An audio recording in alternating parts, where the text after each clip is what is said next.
नमस्कार, मैं हूं सिद्धि सिंह और आप देख रहे हैं इनसाइडर लाइव। बिहार में राष्ट्रीय जनतांत्रिक गठबंधन एनडीए के भीतर विधानसभा चुनाव के लिए सीटों के बंटवारे का फॉर्मूला लगभग तय हो चुका है। सूत्रों के अनुसार कुल 243 विधानसभा सीटों में से जदयू को सबसे अधिक 102 से 103 सीटें देने पर सहमति बन गई है। बीजेपी को 101 से 102 सीटें मिल सकती है, जबकि लोजपा रामविलास को 25 से 28 सीटें मिलने की संभावनाएं बताई जा रही है। हिंदुस्तानी आवाम मोर्चा को 6 से 7 सीटें और राष्ट्रीय लोक मोर्चा पार्टी को 4 से 5 सीटें देने पर भी समझौता हुआ है। हालांकि यह जानकारी फिलहाल आधिकारिक नहीं है, लेकिन माना जा रहा है कि सीटों का बंटवारा इसी फॉर्मूले के आसपास रहेगा। जल्द ही इसकी औपचारिक घोषणा हो सकती है।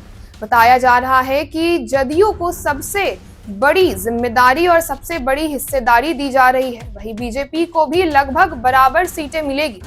लोजपा रामविलास को भी अच्छा खासा हिस्सा मिल रहा है, क्योंकि उसके पास वर्तमान में 5 सांसद हैं। जीतन राम मांझी की पार्टी हिंदुस्तानी आवाम मोर्चा ने भले ही 20 से 30 सीटों पर दावेदारी की हो, लेकिन उसे 6 से 7 सीटें मिलने की उम्मीद है। उपेंद्र कुशवाहा की राष्ट्रीय लोक मोर्चा को 4 से 5 सीटें दी जा सकती हैं। एनडीए ने इस बार छोटे और बड़े सहयोगी दलों के बीच संतुलन बनाते हुए सीटों का बंटवारा किया है।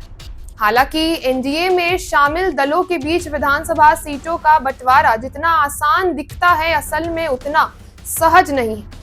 लोजपा रामविलास के प्रमुख और केंद्रीय मंत्री चिराग पासवान को यदि मनचाही सीटें नहीं मिलती तो वे टकराव का रुख अपना सकते हैं। वहीं राष्ट्रीय लोक मोर्चा के नेता उपेंद्र कुशवाहा भी पहले की तरह एनडीए से अपने संबंधों को लेकर के पूरी तरह आश्वस्त नजर नहीं आ रहे हैं।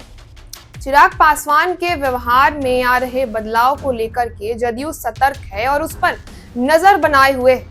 चिराग ने हाल ही में कहा कि बिहार में मुख्यमंत्री पद खाली नहीं है, लेकिन साथ ही ये भी जताया कि उन्हें बिहार से बुलावा मिल रहा है। उन्होंने ये भी संकेत दिया कि अगर पार्टी इजाजत दे तो वे विधानसभा चुनाव लड़ सकते हैं। इसके जवाब में लोजपा रामविलास की ओर से उन्हें चुनाव लड़ने का औपचारिक न्योता दे दिया गया है।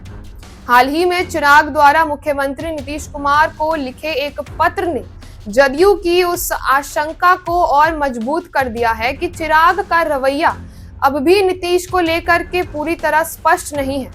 मुजफ्फरपुर दुष्कर्म कांड पर लिखे गए इस पत्र में राज्य की कानून व्यवस्था, सामाजिक चेतना और सार्वजनिक स्वास्थ्य प्रणाली की विफलता पर सवाल उठाए गए हैं, जिससे नीतीश कुमार और उनके सहयोगी असहज महसूस कर रहे हैं। खास करके इसलिए क्योंकि गृह विभाग खुद मुख्यमंत्री के पास है और एनडीए का कोई घटक दल इस तरह की आलोचना करे या नीतीश कुमार को नगावर गुजरता नहीं है। जदयू के रणनीतिकार अब भी 2020 के चुनाव को याद कर रहे हैं, जबकि चिराग पासवान ने बगावती रुख अपनाया था और उन्हें भाजपा की शह प्राप्त होने का संदेह जताया गया था।